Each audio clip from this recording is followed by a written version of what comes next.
नमस्ते बच्चों, आज हम आपका पार्ट नंबर 5 जो है प्राकृतिक वनस्पति एवं वन्य प्राणी, जिसका पार्ट नंबर 3 करेंगे। पहले पार्ट में हमने देखा प्राकृतिक वनस्पति के बारे में देखा। प्राकृतिक वनस्पति जो प्राकृतिक रूप से उग जाती है वनस्पति, उसको हम क्या कहते हैं? प्राकृतिक वनस्पति। मनुष्यों का उसमें किसी भी प्रकार का सहयोग नहीं होता है। प्राकृतिक वनस्पति। फिर हमने बांटा वनों को बांटा हमने 5 प्रकारों में। 4 प्रकार का हम पीछे अध्ययन जो वो कर चुके हैं। उष्ण कटिबंधीय वन, उष्ण पर्णपाती कटिबंधीय वन का, उष्ण जो है मरुस्थलीय कंटीले वनों का, पर्वतीय वनों का, और लास्ट में रह गया था आपके मैग्रोव वन जो है वो रह गए थे। मैग्रोव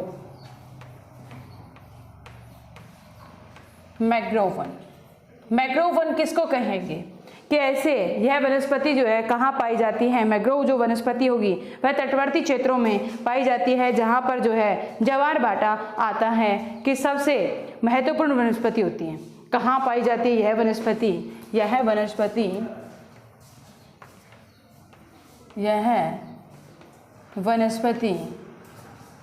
तटवर्ती क्षेत्रों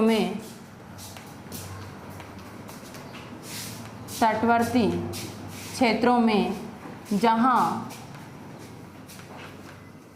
ज्वार भाटा आता है, वहाँ पर यह वनस्पति जो है खूब मात्रा में जो है फलती और फूलती है। सबसे महत्वपूर्ण वनस्पति मानी जाती है। मिट्टी और बालू इन तटों पर एकत्रित हो जाती है। घने मैग्रोव वन की प्रकार की वनस्पति है, जिसमें पौधों की जड़ें पानी में क्या रहती है? डूबी रहती है। इस वनस्पति में पौधों की जड़ें जो है वो पानी में डूबी रहती हैं। पौधों की जड़ें पानी में डूबी रहती हैं।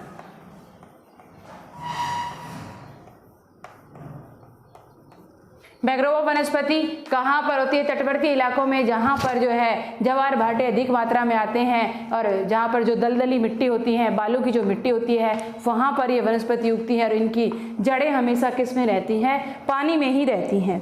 जिसमें पौधों की जड़ें पानी में डूबी रहती हैं, ये पाई कहाँ जाती हैं? स्थान, इनके प्रमुख स्थान कौन कौन से आ जाएंगे इसके? जहाँ जहाँ मैग्रोव वनस्पति पाई जाती है, गंगा, ब्रह्मपुत्र,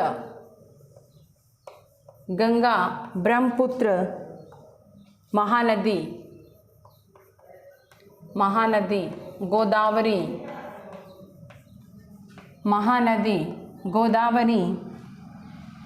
कृष्णा,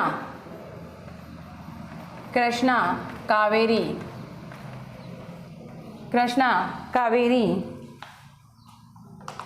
जो नदियां हैं आदि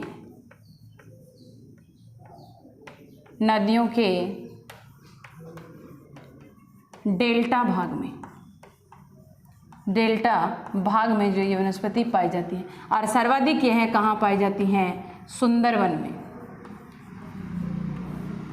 सुंदरवन में जो है ये वृक्ष जो है ज़्यादा पाए जाते हैं। ये वनस्पति जो है मैग्रोव वन जो है वो ज़्यादा मात्रा में पाए जाते हैं। सुंदरवन डेल्टा जो कि गंगा और ब्रह्मपुत्र नदी के द्वारा जो निर्मित होता है, पश्चिम बंगाल और बांग्लादेश के बीच में पड़ता है ये है।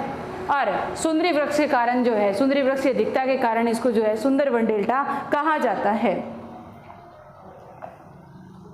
इनमें जो है जिसमें सुंदरी वृक्ष पाए जाएंगे, और सुंदरी वृक्ष जो होते हैं वो क्या होते हैं? मजबूत होते हैं। और प्रमुख जो वृक्ष पाए जाएंगे वो लिख लेंगे। सुंदरवन में जो है मैग्रोव वन जो है, इसमें प्रमुख वृक्ष कौन से पाए जाते हैं? प्रमुख जो वृक्ष पाए जाएंगे, सौंदर्य वृक्ष, नारियल,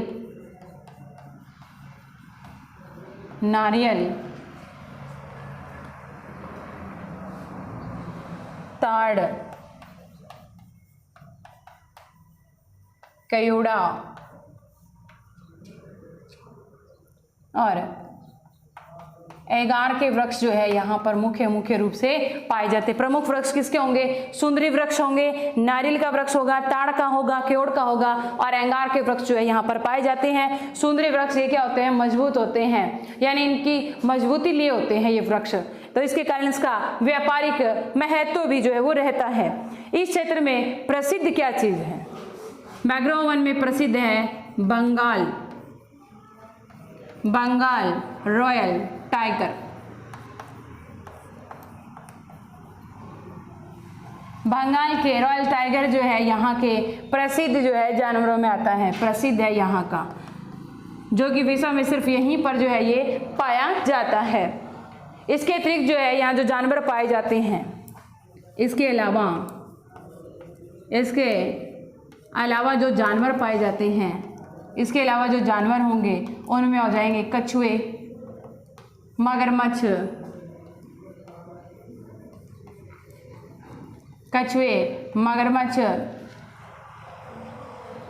घड़ियाल, कछुए, मगरमच्छ और घड़ियाल व मगरमच्छ जो है लगभग एक जैसी ही प्रकृति के ये जानवर है और एक साथ विश्व में ये हमारे भारत देश में ही पाए जाते हैं। और वो भी पाए जाते हैं कहाँ पर, मैग्रो जो वन है वहाँ ये पाए जाते हैं। इसके अलावा कई सांप भी जो है, सांपों की भी कई प्रकृतियाँ यहाँ पर मिलती हैं। तो ये तो था आपके वनस्पति जो थी उसके बारे में, जिसमें हमने देखा उष्ण कटिबंधीय वनों के बारे में, जो सदाबहार वन थे उनके बारे में। इसके बाद में देखा उष्ण कटिबंधीय पर्णपाती वन। इसके बाद में हमने अध्ययन किया पर्वतीय वनों का। इसके बाद में हमने अध्ययन किया था उष्ण कटिबंधीय कंटीले वन व झाड़ियों का। और लास्ट रह गया था अपना मैंग्रोव वन। अब आ जाती हैं वन्य जीव आ जाएंगे। उससे पहले हम प्रमुख जो औषधीय जो पौधे हैं उनके बारे में देखेंगे। प्रमुख औषधि के जो कौन कौन से पौधे हैं और किस बीमारी के अंदर जो है वो कार्य में आते हैं। प्रमुख जो है औषधीय पादप, हेडिंग डालेंगे आप औषधीय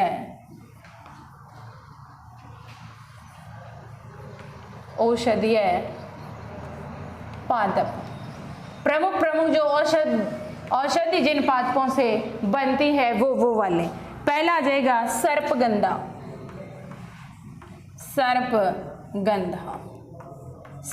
जो वनस्पति है उसका प्रयोग करते हैं रक्तचाप के निदान के लिए। रक्तचाप के निदान के लिए जो है हम इसका प्रयोग करते हैं। रक्तचाप से मतलब क्या होगा, बीपी जो है कंट्रोल में आती है इससे।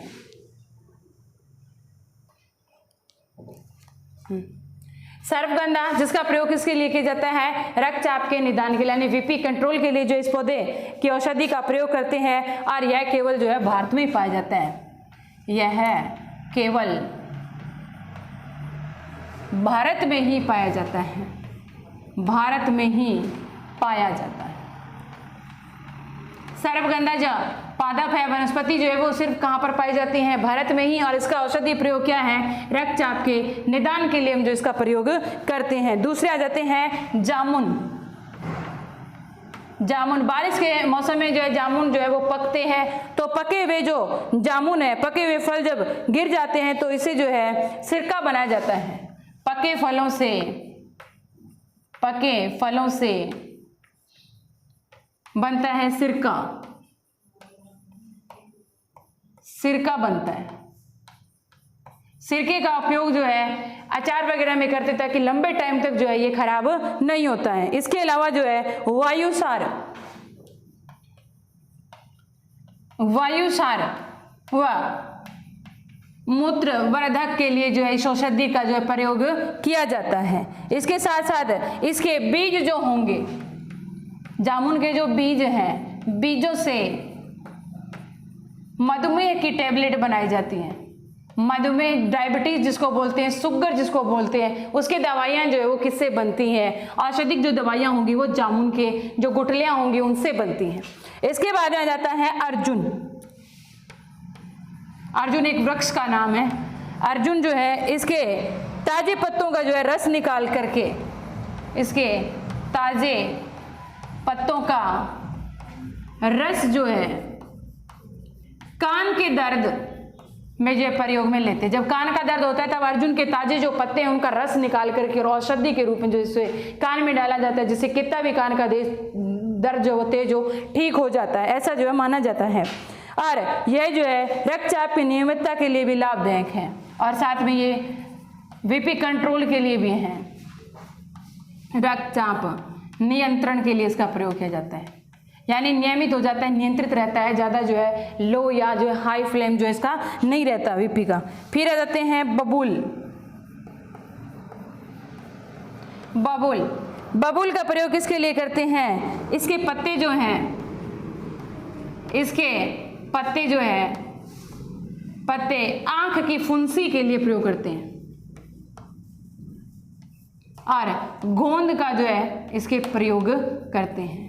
गोंद का हम जो है खाने में और औषधियाँ बनाने में इसका प्रयोग करते हैं बबूल का। फिर जाता है नीम।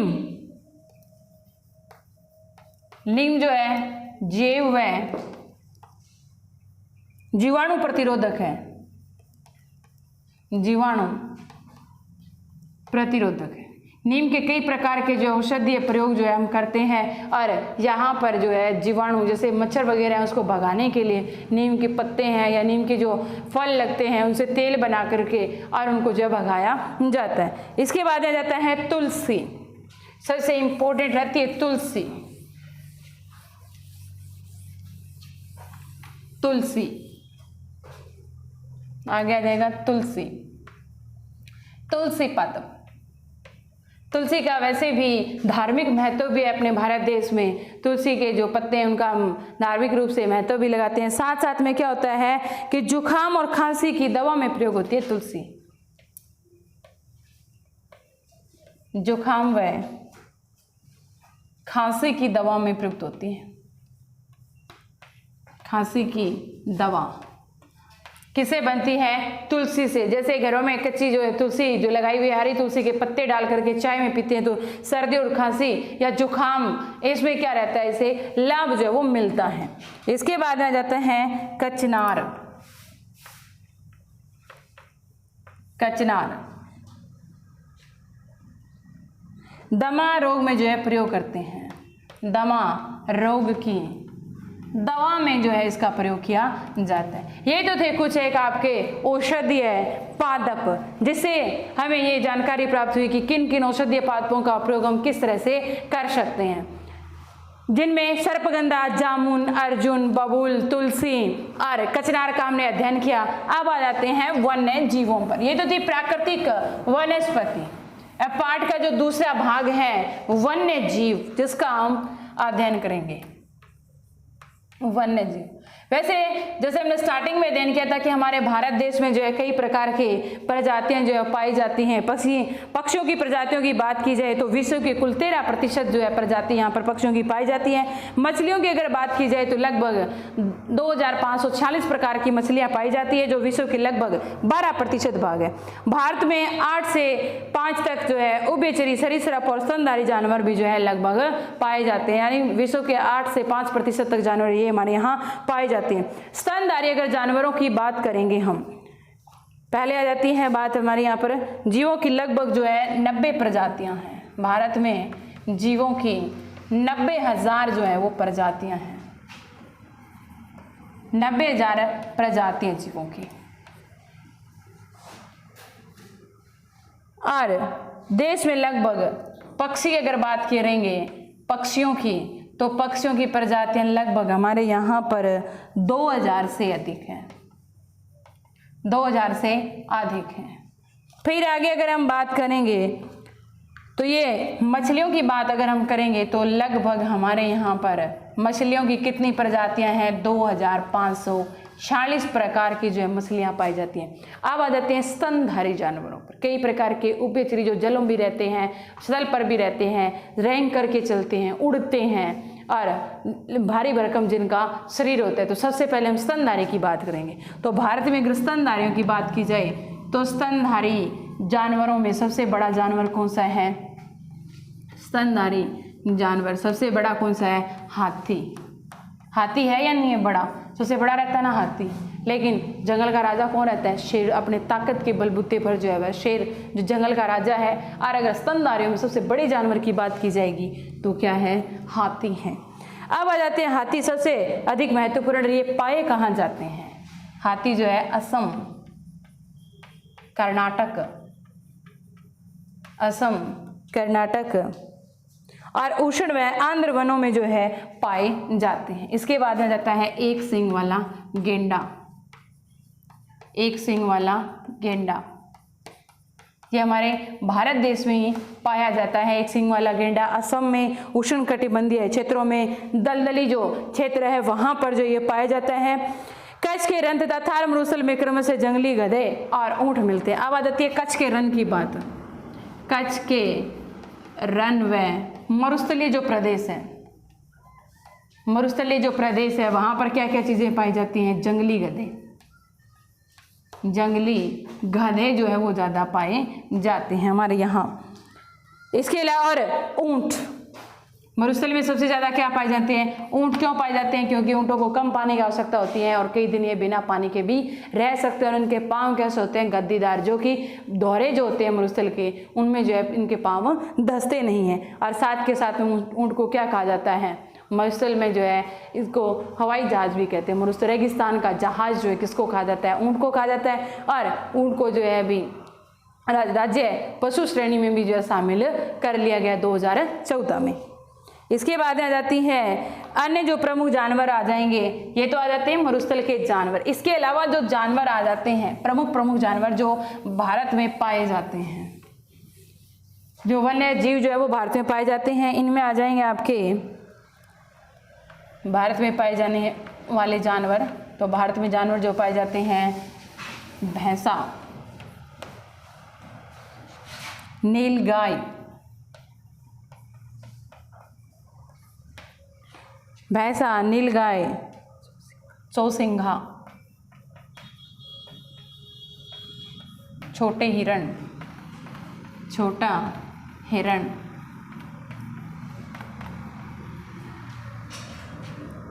गैज़ल जिसको बोलते हैं।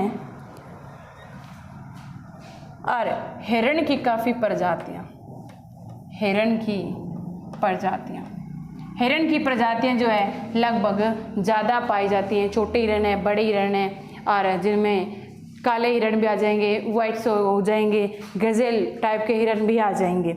इसके अलावा अगर हम बात करेंगे तो यहाँ बंदरों की भी अनेक जो है प्रजातियाँ पाई जाती हैं। अब आ जाते हैं इनकी सुरक्षा के लिए भी कोई कानून बना होगा। कहते हैं जानवर है वनस्पति की सुरक्षा के लिए, जैसे आरक्षित वन बन गए, रक्षित हो गए, आरक्षित वन हो गए, और अनारक्षित हो गए जिनके ऊपर किसी तरह से आरक्षित नहीं है। तो ये जो वन्य प्राणी है इनकी सुरक्षा के लिए भी एक कानून बना था भारत में, जो है वन्य जीव सुरक्षा अधिनियम।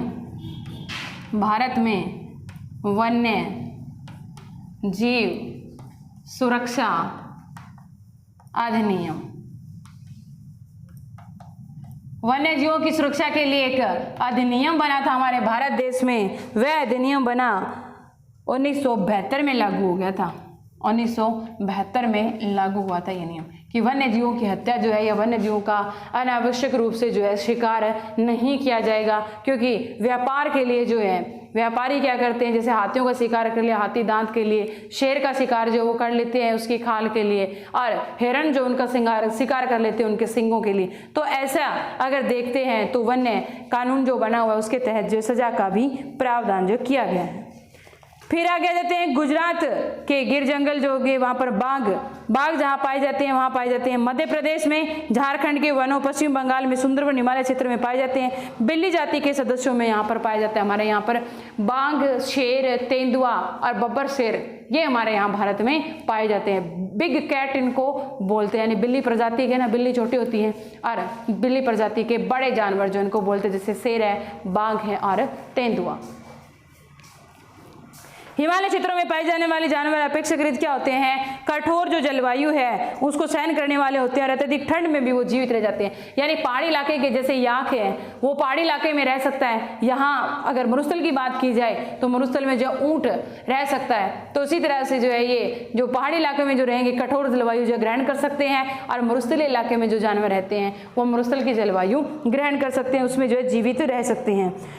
अगर हिमालय की बात की जाए तो याक जिसके जो है बेल के जैसे दिखता है, लेकिन इसके जो सींग होते हैं वो क्या होते हैं? गुच्छेदार से इसके सींग होते हैं, बड़े बड़े इसके बाल होते हैं। एक याक के अगर वजन की बात की जाए तो लगभग ये 100 क्विंटल यानी 1 टन के बराबर इसका वजन जो होता है।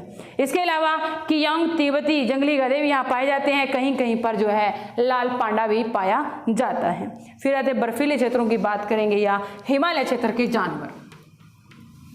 हिमालय क्षेत्र के जानवर, हिमालय क्षेत्र के जानवर हिमालय क्षेत्र के जानवरों की बात करेंगे तो क्या पाया जाता है? याक, याक, कियांग, तिब्बती गधे जिसको क्या कहते हैं? कियांग कहते हैं, और लाल पांडा। ये पहाड़ी जो इलाका है वहाँ पर, जब बर्फीली जो इलाका है वहाँ पर ये पाए जाते हैं। नदियों, झीलों, समुद्री क्षेत्रों में, अगर नदी, झील और समुद्री क्षेत्रों की बात की जाएगी तो इसमें क्या पाया जाएगा? मछलियाँ पाई जाएगी, मगरमच्छ पाए जाएंगे, घड़ियाल पाए जाएंगे। घड़ियाल मगरमच्छ की एक प्रजाति है, उसका एक प्रतिनिधित्व जो विश्व में केवल भारत में ही पाए जाते हैं। घड़ियाल की अगर बात की जाएगी तो विश्व में घड़ियाल कहाँ पाए जाते हैं? सिर्फ और सिर्फ हमारे भारत देश में ही पाए जाते हैं। हूबहू जो है ये दिखते हैं मगरमच्छ के जैसे, मगरमच्छ की एक प्रजाति है। भारत में अनेक रंग बिरंगे पक्षी भी पाए जाते हैं। पक्षियों की अगर बात करेंगे तो भारत में कौन कौन से पक्षी पाए जाते हैं, वो पक्षी थोड़ा लिख लेंगे। भारत में पाए जाने वाले, भारत में पाए जाने वाले प्रमुख पक्षी, सबसे बड़ा जो पक्षी होगा मोर है। मोर, बतख, तोता, मैना,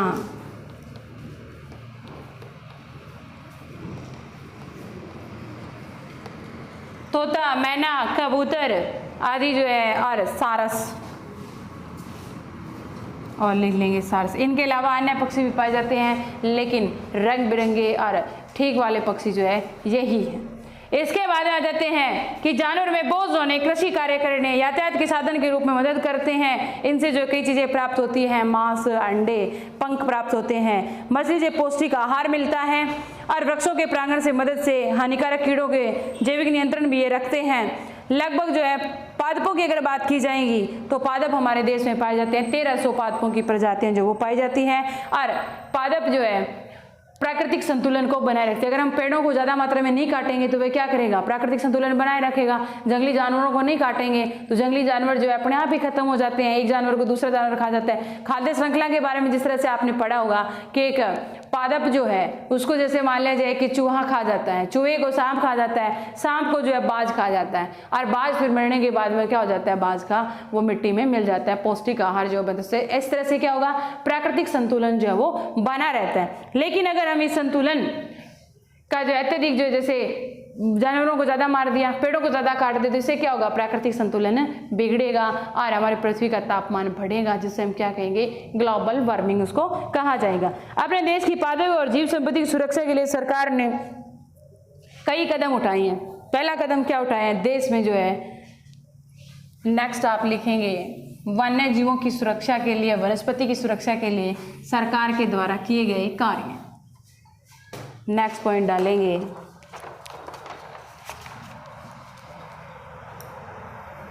देश में पादप व जीव की सुरक्षा के लिए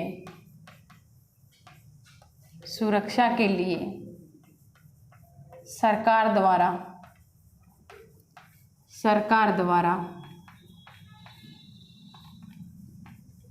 किए गए प्रयास, कुछ एक जो है सरकार के द्वारा प्रयास किए गए हैं। पहला प्रयास क्या किया गया है?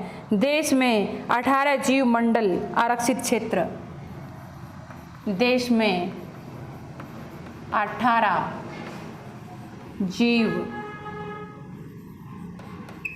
आरक्षित मंडल, यानी भारत देश में क्या किया गया? 18 ऐसी जगह हैं जहां पर हम ना तो प्राकृतिक वनस्पति को काट सकते हैं और ना ही जो पादपों को ले सकते हैं, ना ही जीवों की हत्या कर सकते हैं। इनमें सबसे ज़्यादा कहाँ आ जाएंगे? 10 आ जाएंगे सुंदरवन में, 10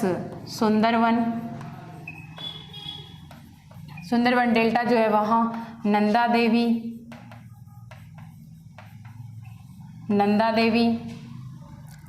मन्नार की खाड़ी,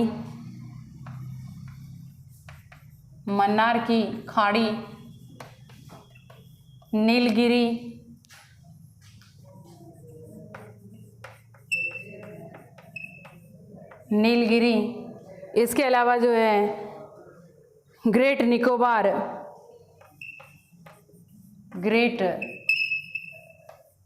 निकोबार, सिमलीपाल, पचमढ़ी आदि कुछ एक ऐसे स्थान है, 18 ऐसी जगह है जहां पर हम ना तो जीवों का शिकार कर सकते हैं और ना ही वनस्पति जो काट सकते हैं। और साथ के साथ सरकार ने 1992 में सरकार ने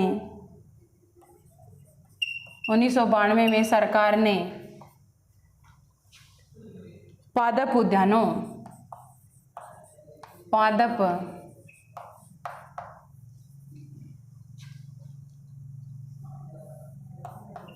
उद्यानों को वित्तीय सहायता प्रदान की थी।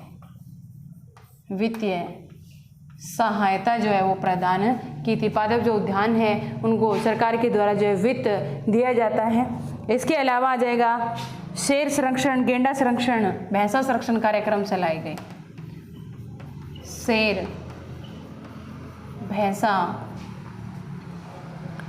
भैंसा और गेंडा संरक्षण कार्यक्रम चलाए गए। इसके द्वारा क्या किया गया कि भारत में जो है शेरों के संरक्षण के लिए विभिन्न प्रकार के प्रोग्राम जो चलाए जाते हैं। गेंडे के लिए और भारतीय जो जंगली भैंसा है उसके संरक्षण के लिए सरकार के द्वारा कई प्रकार के कार्य जो किए गए ताकि पारिस्थितिकी जो तंत्र है वो सही तरीके से बना रहे।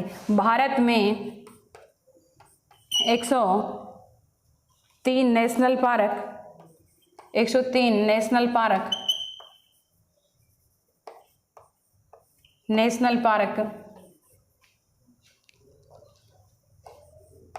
535 वन्य प्राणी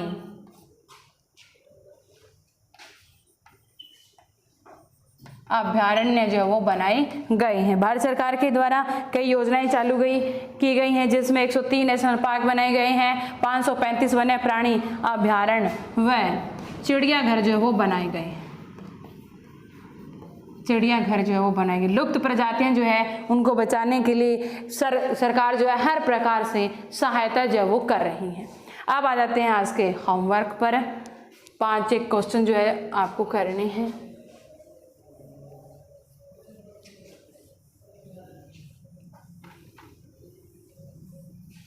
प्रश्न नंबर 1 आ जाएगा, मैंग्रोव वन कहाँ पाए जाते हैं। प्रश्न नंबर 1,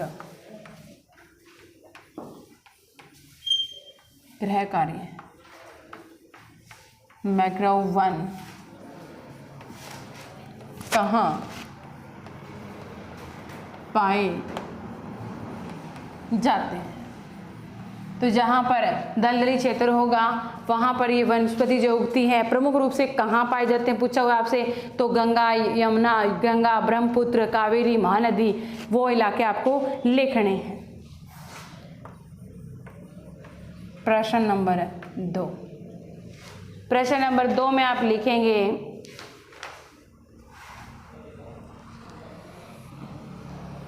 भारत में जीवों की कितनी प्रजातियां हैं।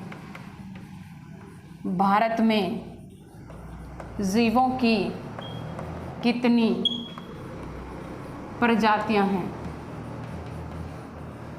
लगभग जो है 90,000 प्रजातियां जो हमारे भारत देश में पाई जाती हैं जीवों की। प्रश्न नंबर 3 आ जाएगा आपके, सर्पगंधा तुलसी का औषधीय उपयोग बताइए। भारत में जो है ये पौधे हैं औषधीय पौधे, तो आपको सर्पगंधा तुलसी का औषधि जो पादप है उसका प्रयोग हम किस लिए करते हैं वो बताना है।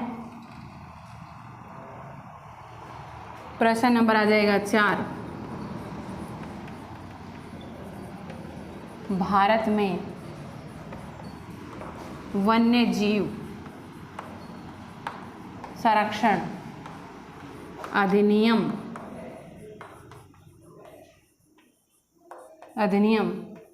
कब लागू हुआ। भारत में यह अधिनियम कब लागू हुआ था? 1972 में ये अधिनियम जो वो लागू हुआ था। लास्ट क्वेश्चन आ जाएगा, भारत में